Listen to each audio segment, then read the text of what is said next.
Today on the DiscoRitos podcast, it's Season 1, Episode 9 of Lower Decks, Crisis Point. Okay, so this is how it's going to play out. I'm Chris, a lifelong Star Trek fan. And I'm Andrea, a casual dabbler of the Star Trek world.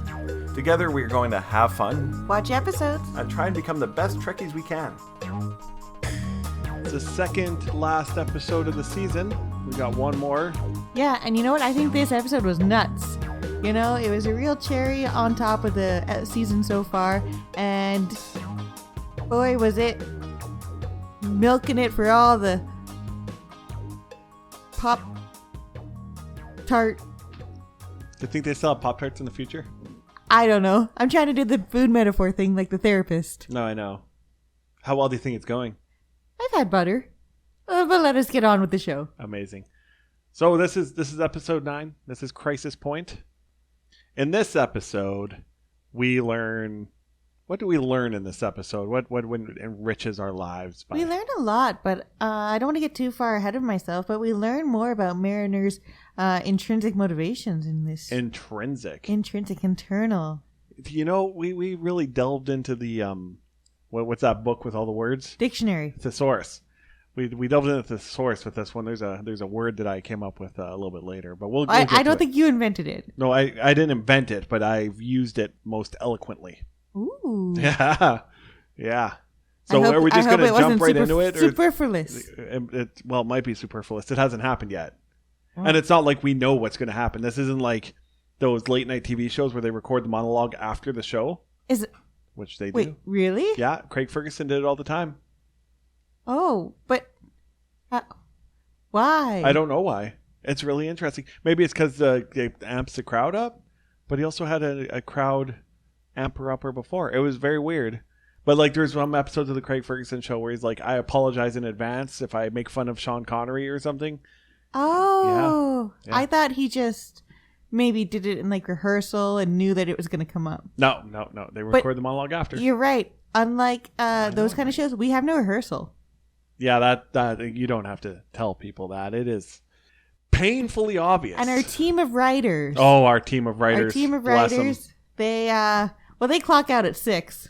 What does that mean? Does that mean they left early, or is 6 is late? It's a metaphor for... What is it a metaphor for? It's not a metaphor for nothing. Okay. We don't have writers. We don't have writers. We write. I wrote. Yeah, you're writing currently. I write. Wait, are you doodling? Right. I wrote Argo. Why did I write Argo? I told you to because I couldn't find my notepad, which was actually computer.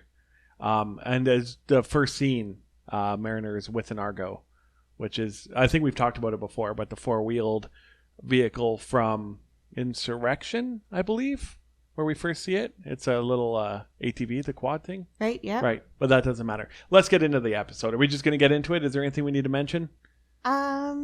No. Let's get right into it. Let's get right into it. So it all starts with Mariner on this planet interfering. Brokering peace. Brokering peace. And she's doing a great job. She's gotten the rat people to surrender and stop eating all the lizard people. Yeah, but I don't think that was their job.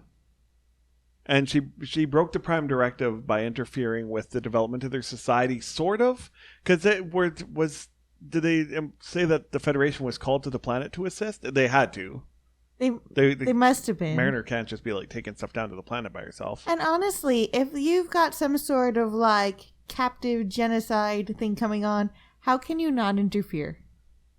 Yeah, you know what? We have to look up the Prime Directive again because like there's the interfering with the development of a pre-warp civilization, but I don't know if it's just interfering with the development of an actual civilization. No, but Strange New Worlds did it too, where they interfered with an episode. It doesn't matter. But she did. She mildly broke the Prime Directive a bit, which apparently doesn't get you into too much trouble, just sentenced to therapy, which apparently was worse for Mariner than the break. Mariner wanted to go to the break for her violation of the Prime Directive. She's comfortable there. But here's my problem with the Prime Directive. Yes, Mariner interfered. I don't know if that unlocks the gates to the Prime Directive. But then what did Freeman do? Gave them a replicator. Yeah, which would like completely that's offering them Federation technology, and it would alter the development of the planet by a lot. Whatever they need, they can replicate. Yeah, but sometimes you gotta just think of the greater good. No, but that's not what the Prime Directive is there to stop that from happening. To stop the greater good from Not happening? the greater good, from the interference. Societies and planets should develop themselves. You can't pass by that planet and see all these poor lizard people being eaten and being so brainwashed. Because at one point the lizard guy's like, yeah, we're delicious. Like,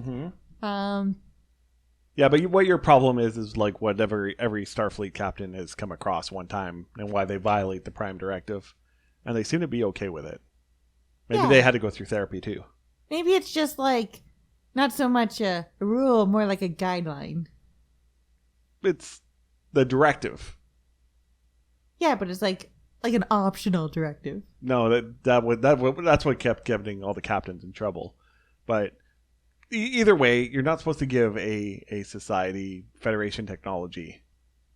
And the resulting fight, actually, between Mariner and Captain Freeman is the first time in this episode, but not the last time, that the word bitch comes up. I feel like they had a quota for this season, and maybe they didn't use it in enough other episodes, but they, like, packed it in this one. I feel like in a writer's meeting, they're like, you know what's a funny word? Yeah.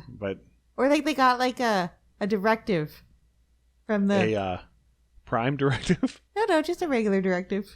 Oh, so like a guideline. Yeah, like an optional guideline to incorporate the word a couple times this episode. Well, back on the ship, Boimler decides to create a simulation on the holodeck with the Cerritos crew for an interview he has coming up with Freeman. Also, before we get to that, okay, because you just want to jump ahead. I do. Mariner says this is the 80s, man. Uh-huh. The what 80s? 2380s. The 2380s? 2280s, 2380s. That's like 380 years away from us? 360 years? But Star Trek's always been about 300 years ahead of us. Really? Yeah. That's not a long time. I mean, I guess if you think back to like the 1900s with the Industrial Revolution, how far we've come in 120 years. From the printing press being invented to... the cotton ginny. Also, it's important to note that all the lights just went off in our house. It's not a power bill issue, it's a Google issue. It could be a power bill issue independently of the Google issue. And through the miracle of editing, I've turned the lights back on and we are back in a lit house. See, the thing is I have the house, the smart house, turn off the lights at a certain time every night, which is when we're supposed to be asleep. You chose 1:40...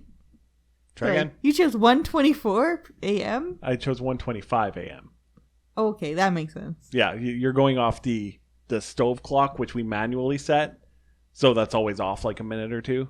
But it's off of the internet time. Yeah, 1:25. I don't know. It always works out.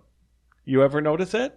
No, I'm asleep way before this time. Yeah. But before all that happened, you were referencing all the leaps and bounds we've made just in the past 100 years. Yeah. And then, you give 300 years... That's about right. I I think Gene Roddenberry thought like it'd be 200 years in the future, but because it's 300 years into the next generation, that's kind of where we would be. That would be a good like buffer time. So if we track, then in the next 50 years, we should. I guess Elon's doing it. We should be going to space. Oh, we're going to space already. But like more space. Yeah, there's gonna be more space, but also there's something coming up that us Trekkies are a little worried about. Global warming. No, it's much worse. Is there an asteroid? From 2026 to 2053 is World War III. Really? Yeah, we are 3 years away from World War III. Okay, that's tracking. Yeah, and that that is tracking. And unfortunately, lots of destruction, lots of people dead. They give you the exact number in First Contact. Well, not the exact number, over a certain amount of million dead. But it does start... the Zephram Cochrane ability to get into space, or not the ability, but the drive, just the way everything worked out. But yeah, we're 3 years from World War III. Okay. So back on the Cerritos, Boimler creates a simulation on the holodeck of the Cerritos. Yeah, in order to prepare for an upcoming interview with Captain Freeman, in which he's trying to get a spot on her advanced diplomacy workshop. Which is interesting. I don't know how Boimler would be with diplomacy.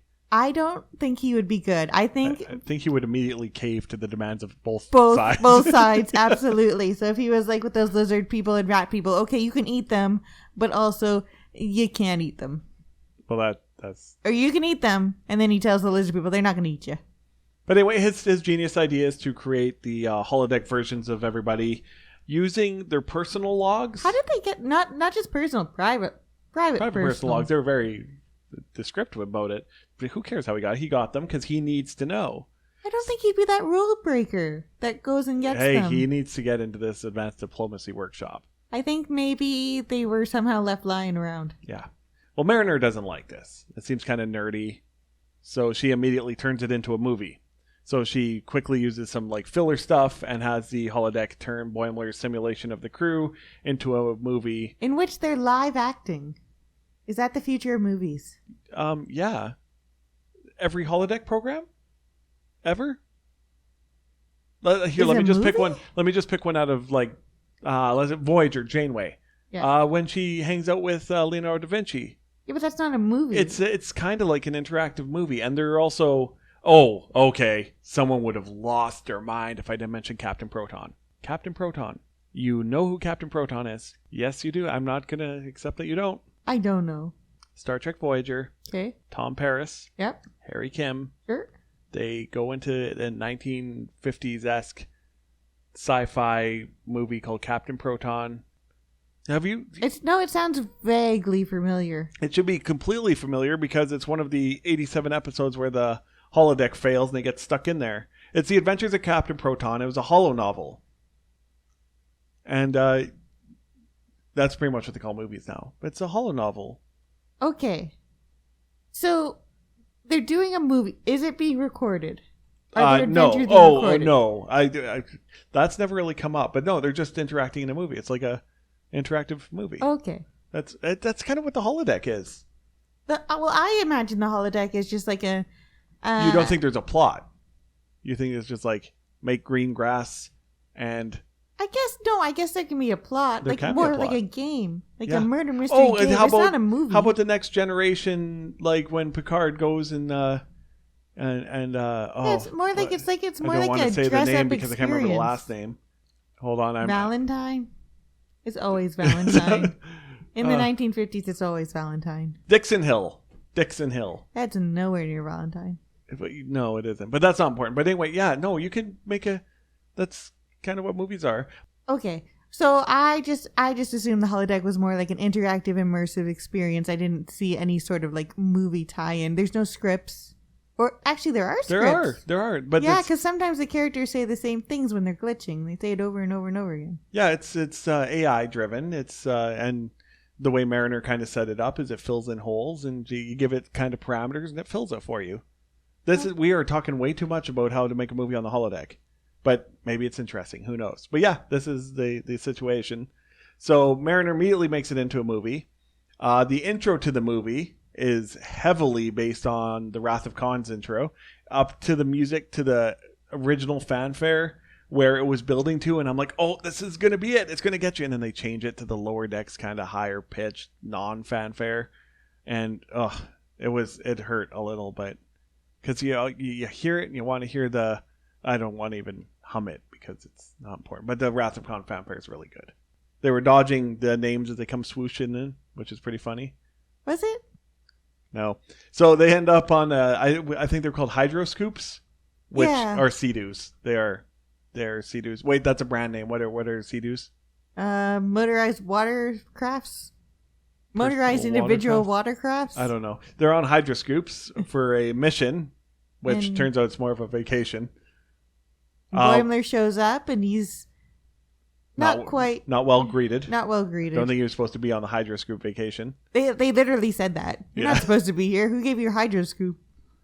And then there was a vacation comment where it's not a vacation, but it's then a mission. It's a mission, but then they get hailed by an admiral off of Starbase. I think it was Starbase 1. And they said end of vacation. So they report to the admiral for a mission about a ship that made second contact with the planet. But the thing about it is the ship that made second contact doesn't exist. Now, they mentioned the San Clemente, and I'm going to assume, I'm not going to look it up, I assume that's a city in California. It sounds so like it kind of matches up with the Cerritos class. The California class. Yeah. So it was very smart on the computer side to come up with that.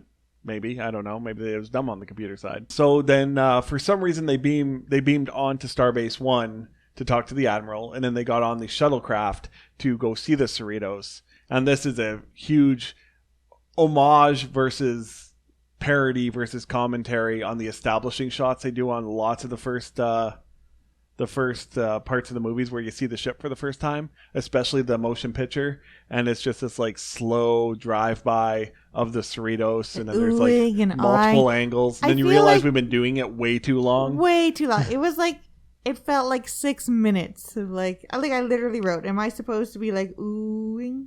Yeah, because that's exactly what it is. Because that's what they did with the original shows. Is like it was a motion picture, I think, where they heavily did it.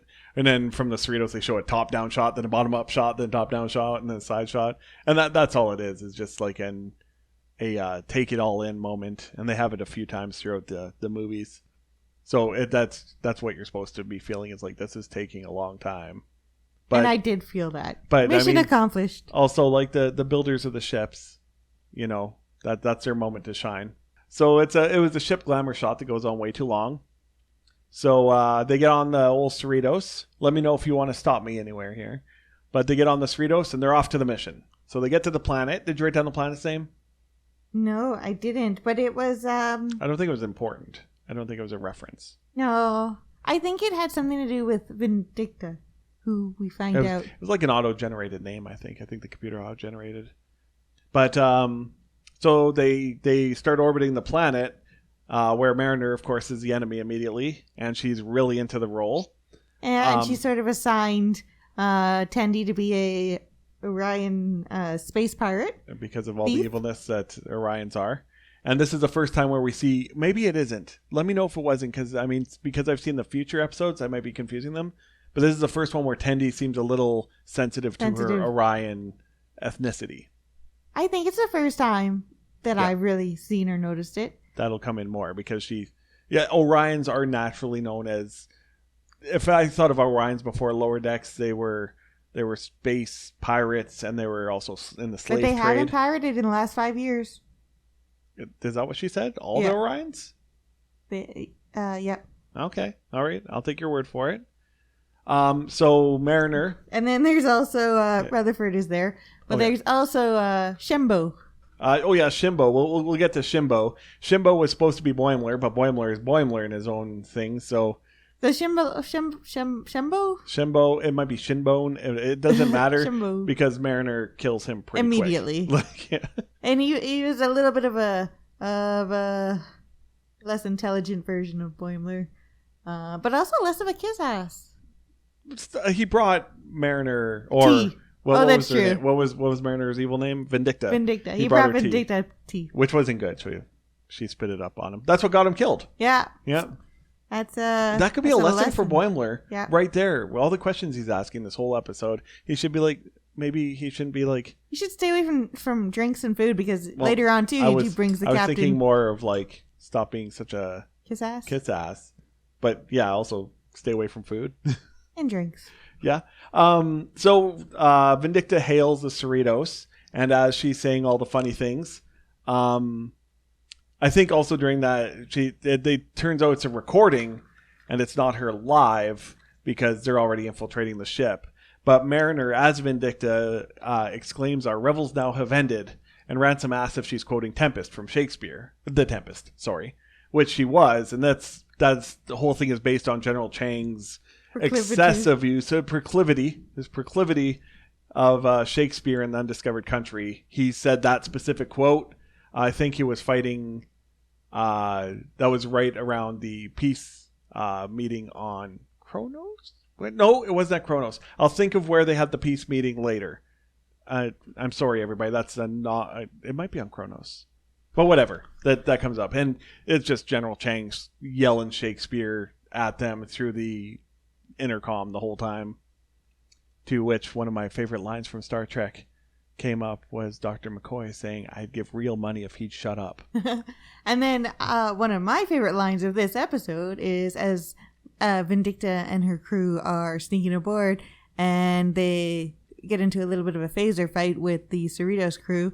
They say something and then the reply from one of the Cerritos crew is "never, bitch." So, just to get the numbers up. Yeah, and I feel like maybe Mariner secretly like coded that in when she recoded everything just to have a little bit more language. Maybe, or maybe it's something the crew says, and that's just from the personal logs. It's probably from the personal logs. Oh, it's They're probably exactly from yeah. the personal logs. It's more of a this is what I wish I could have Yeah, said. this will tell her. So they start their mid-invasion, but Rutherford runs off immediately when he learns he can say whatever he wants to his boss in the movie. So he's gone. And the whole time, Boimler is asking everyone for information on the captain to do better as an interview. I think it was Ransom that was going to give him a pointer on what she was allergic to before he was killed. But he died. Yeah, Ransom was died. Yeah, I think he was the only one that seemed helpful. Ransom was died? Is that what I said? Before you said before he was, and then I said, and then he died. Okay. Died. Hopefully I didn't say anything that sounded ridiculous. Anyway, he was helpful. Well, sort of. There's a lot of almost getting information that he never gets. Boimler does. Yeah, he almost finds out what she's allergic to. Yeah. So Rutherford gets to the engineering where he meets his boss, which is Phillips. Phillips. As in a Phillips head screwdriver. That's weird that helps you. That's how I remember it. But it works. It's a mnemonic device. So as he gets there, he tells Phillips what he's been thinking the whole time, and it was just mostly compliments and all the nice things he wanted to say. Phillips is the best engineer in the fleet. Yeah, he just wanted to shower his boss in compliments. He loves how he does his sub directives. That doesn't sound right. No, it doesn't. Subroutines? Yeah, maybe. Yeah, you got a technobabble with Star Trek technobabble. A lot of the same words come out. Subroutines. That's usually subroutines is into the computer and oh, you know what? It's probably engineering subroutines. So yeah, that's a whole scene right there. So meanwhile, Mariner has completely lost her mind. They share a moment. Yeah, and they share lots of moments. They share a nice moment. But Mariner's lost her mind. Tendy's getting really upset about being pigeonholed as an Orion pirate. Yeah, she and you know what? She just gives up. She's just like, I'm out of here. Like, this is not Mariner. You're trying to kill your mom. I don't know why. You got to calm down. I'm out. Yeah, and it starts to really seem that Mariner's not doing this for fun anymore. This is... Yeah, she really wants to kill her mom. She's very angry. So she's gone completely crazy, Mariner has, and heads up to the bridge and yells at Freeman, accusing her of not caring and stuff. And of course, Freeman... treating her like the bad guy. Yeah, like she is the bad guy. 8. I don't know why. Because at one point she says, stop. You've been treating... At one point she's like, you've been a jerk since I was 8. I go, I wonder what happened.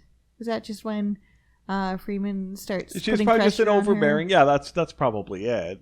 But the whole time, simulation Freeman has no idea what she's talking about because... Yeah, I don't even know who you are. Exactly.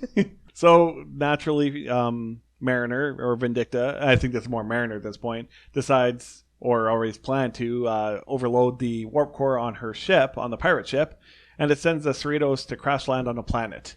And very much giving the Generations feel when the Enterprise D hit the planet. Only it didn't spin like a Ferris wheel.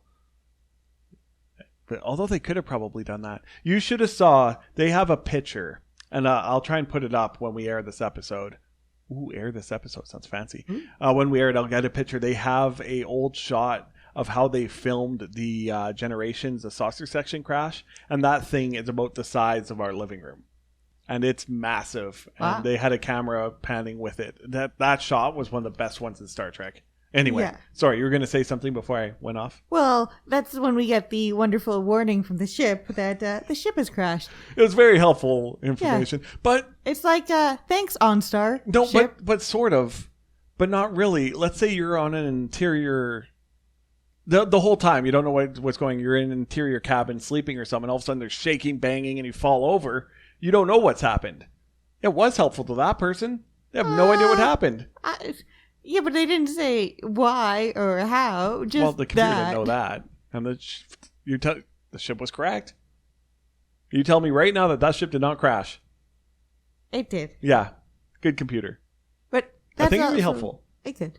It is. It's if you think about it, like the last episode, they were complaining that the lower deckers weren't getting all the information that's needed. You think that's the information that's needed? There is I guarantee you that there is the ship has crashed. It doesn't say more, but you have a ship has crashed procedure. A ship has crashed procedure. Yeah, ship is crash procedure. And then Freeman eventually does broadcast, be like, hey, this is what happened. Get to your escape pods or whatever. Anyway, the computer, it's the other decision is something happens and it doesn't say anything. I'm glad it said something. Yeah, but you missed my OnStar ship joke. What about it? OnStar ship? Starship? Oh, I didn't get that. It's okay. On Starship? On Starship. Well, everybody listen back to that. It's not worth it. Don't worry about it. Okay, well, I would. So Freeman survives the crash and orders an evacuation. But Mariner says it's all an act. All the things that she said, her compassion and caring and her love. And Freeman's like, I do love. And it's true. Freeman really cares about her crew. And Mariner just can't get her head wrapped around that. But also I think it's Mariner reading into her saying that she loves the crew but doesn't, because Mariner's just thinks that's how she feels about her. It's a very deep episode. Yeah, it could be the ship's therapist. It's a bit of transference there. Ooh, transference. Very transferal, if you ask me. Thanks. Yeah. Yep. But the good news is that message was not necessary, because Rutherford, through, I don't even think they used technobabble, just straight up, it's a movie, so I did it, beamed all the crew off the ship when it crashed. I feel like you haven't even, we're talking a lot, but we haven't even introduced that. Good Mariner is there. Good Mariner hasn't got there yet. Yes, she has. Nope. Rutherford achieved more praise in engineering for saving the day from this is where you say Billups, because you're Phillips had screwdriver. And then the next scene is Mariner discovers that Mariner was also programmed in the Boimler's original simulation. I don't know why that surprises her, because of course she'd be in there. Well, because she now recognizes that he got her private journals. Yeah. And she ends up... Okay, but if he has her private entry journals, either he didn't read them or she just never mentions her mom. He didn't read any of them. He just uploaded them.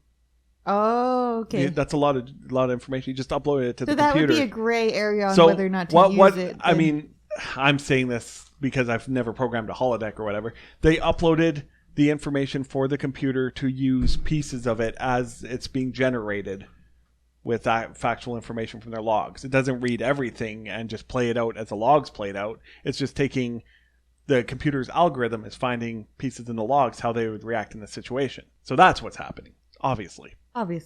So then Mariner ends up fighting herself. The Mariner she fights is a better Mariner than her. Well, she does a double punch. Yeah, well, not just in fighting skills. But then Vindicta does a double block. Yeah, but then fighting skills are evenly matched. But the the simulation Hollow Mariner is more caring and more fighting for her crew than Vindicta, who is a real Mariner. Yeah, and we learn a lot about Mariner. She secretly loves the warp core. Yeah. She only acts out because she thinks that's what people expect of her. And it's harder to be a good person and a good crew member. Starfleet officer. There. Is she an officer? Yep. Is an ensign an officer? Mm-hmm. Okay. Yeah, so the officers, there's non-commissioned ranks. I'm pretty sure this is like real military, and I think it was based off. But the commissioned officers start from ensign all the way up to admiral. The Hollow Mariner doesn't have to veil her actual thoughts and stuff like the real Mariner's doing. But her fighting herself is a very thinly veiled metaphor about her trying to come to grips with her own person on the inside. So back on the planet, Billups and Rutherford have a moment, and then they decide to do something really weird. And that's to run away and get on another ship or get their own ship. Get their own ship so they can do all their engineering stuff whenever they want. Where were they running to? That was an abandoned ice planet. They're going to go explore the world together. Is that the last we see of Rutherford? Does he just leave the holodeck after that? Good for them, you know. Him and Billups, you can see that Rutherford really wants to please Billups. Hopefully that comes up later. That I can't remember if it does. Next up, Boimler, in an attempt to elicit more information, tries to give Freeman chocolate chip cookies. But she's allergic. Turns out she is allergic and tackled by, I can't remember his name. I can't remember his name either, but he is on the partner track. Yeah, he's climbing that ladder, protecting her from a would-be assassin. Yeah, that's true. A couple times, trying actually. To overtly kill her with chocolate. And what did Boimler ask while he was being tackled. Where do you see me in Where do you where do you see my 5-year plan or something? No, it's where do you see me in 5 years? And then the guy who tackled him was like, don't answer that. He's playing mind games. And they're like, that's excellent assassin work. So any information that Boimler's trying to get here is just not coming out. He's just getting beat up. Hollow Mariner, back in their combat, speaks the real truth to Real Mariner. And that actually is a diversion, but also probably helping her, but also a diversion to wait for the self-destruct system to blow the ship up. Yeah, to get everybody off and then... Now, there is a thing. I've seen it happen once, but when you do the self-destruct sequence, you can't just punch it in. You have to have 2 officers. I realize it's a movie in a show, but you have to have 2 officers verify that they're starting the self-destruct sequence, and then there's At what point did she verify? Maybe before she came in and she gave a 15-minute... There is no way that Ensign Mariner has the self-destruct codes to a starship. Well, she beamed out her mom. She beamed out the captain when she came in, so maybe she left her captain a note. Said, hey, I'll distract. You set the self-destruct. Make there no more announcements about it. The one thing that I did learn when they did Silent Countdown, I can't remember what show or what movie. It must have been a movie, but they said Silent Countdown, and then it still announced it. It's like, there will be no more warnings past this point. Majel Barrett announced it as a computer. Yeah, but there had to be 2 officers. Whatever. We'll skip that. We'll call it a movie. And then, yeah, it blows up, kills both the mariners. Yeah. Unless, of course, there was some sort of like red alert situation on the actual Cerritos, which would knock out the safety protocols, which then you don't really want. After I realized how easily the safety protocols could be just knocked out, I would not program anything where things blow up around me. That's all I'm saying. Mariner, afterwards, she realizes that was actually the best therapy she could get, is being literally attacked by herself. She's nice and self-aware. So they get out Tendi, Rutherford, and Mariner, and Boimler. And they're walking the halls. They're all happy. And Mariner runs into Freeman. And she says, you know what? Sorry for earlier, and thanks for being there. So Freeman immediately thinks this is a trap. Goes to your favorite therapist there. Gets a bunch of food puns thrown at her. And thinks Mariner is up to something. Yeah. And then we see later that Da Vinci there takes care of... Oh, yeah. I forgot about that. I missed that. It's because Da Vinci's got his own code. Yeah. I think they might be like making Da Vinci like the... Moriarty. Moriarty in the Next Generation, who's coming back in Picard. I saw him in the trailer. Yeah. But making Da Vinci the Moriarty of Lord X would be funny. After everything kind of cools down, Boimler, he goes back to the holodeck to see if he can learn anything more about Captain Freeman when he's back on the planet, and Captain Freeman has to talk about the death of Mariner. It is revealed to Boimler that Mariner is Freeman's daughter. And up until this point, I forgot that nobody knew that. Like, we knew that, but like nobody on the crew knew that. And unfortunately, Boimler discovers that and is overwhelmed and completely botches his interview. That's exciting to see where he's going to take that, because there's got to be a conflict of interest there to have your child on your crew and not disclose that. Well, I mean, if she was getting preferential treatment, but she's kind of getting the opposite of preferential treatment. But that's still something. That's still... I don't know. Is Boimler good with keeping secrets and holding everything together? Oh, yes. He's the one for the job. I don't know what job he's actually suited for. I mean, if you need a snitch, send him in. Even then, I don't know. He's pretty obviously a snitch. Maybe we're just being mean to Boimler. Maybe he keeps the secret forever. But the Holo movie, and I think the episode, ends with the signature type that they used at the end of The Undiscovered Country. They did that in Undiscovered Country because it was the last of the original series movies, and it was signatures of all the actors that were on there. But they did that with the same kind of music. Again, it's a little different, but the same kind of idea as Undiscovered Country, which was cool. Because, I mean, they really just lean heavily into the Wrath of Khan and Undiscovered Country. Well, maybe they touch on the other movies, but I don't know them as well. I barely know the Wrath of Khan, but I've watched Star Trek 6 a bunch. I never liked Khan as an enemy. I never liked Khan as an enemy, and I wasn't a big fan of Q as an enemy. And that's a big thing. I think Q is a wonderful enemy because he's so unpredictable and so powerful. It's like, how can you overcome someone who can change space and time and objects and be omnipotent? How do you manage to keep overcoming that every 8 episodes? You got to keep psychologically wounding him and then helping him Well, work through his also, I trauma. do think that Q let them win every time. There's a Yeah, point. you pretty much have to. Yeah. Yeah. He was Or else it'd be like squishing ants. he was toying with them, and then and Picard at the end of season 2, Q really goes into more depth why he is the way he is. And if you haven't seen Picard season 2, watch Picard season 2 and the end.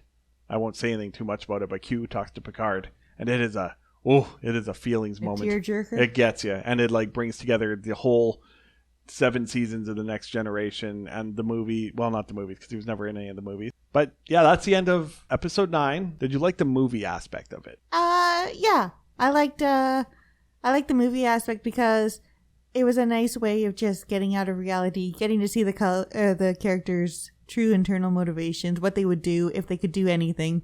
You know, it wasn't a surprise that Rutherford would be just so into engineering. And I think this is where they started building kind of character arcs a bit. I think maybe they realized that they got renewed, if you do get renewed on streaming services, where they're like, okay, now we're going to start expanding on things. Making Tendi be like, ooh, I'm not sure about, I like how you're talking about the Orions, and Rutherford's super love for Phillips. Yeah. That does help. Phillips and engineering. Phillips and engineering. Yeah, well, I think we always knew Rutherford loved engineering. I would like but to he's actually not that good at it. Well, it seems like every episode he's an ensign. he messes has to something grow. up. Yes, but he's also part android. He has an implant. That's all it is. Don't see, you're judging him by what's glued to his face, and that's what's wrong with this world, in my opinion. But next episode is going to be episode 10. Again, season finale. Season finale, and that one's going to be called. Here it comes. No Small Parts. Oh, and they could have called this one No Small Parts. Yeah, because literally because actors and parts and Boimler kind of had a small part. But yeah, and that's going to be the season finale. Then the episode we'll record after that is going to be the recap of all of season 1, and we'll have some special things prepared. We certainly won't do it fly by our seats. It would be great. Follow, subscribe. If you're on Spotify, you can follow us and leave us a voice message or another message. There's a message button somewhere in there you could hit, and we'll answer you. That's so cool. Yeah, and if you're on Apple Podcasts, we're on iHeartRadio, we're on the Stitcher app, we're on Google Podcasts. But there's a few more, and you could always find us just right on the Anchor app as well. Where would you listen to us? I would listen on the iPad, on the iTunes, on the iTunes, on the iPad, iPodcast. I would listen on the iPodcast. So you'd listen on the iPodcast. We call it UPod. There's no way that's not a thing. But anyway, that's it. That's the end of this, and we will see you on episode 10.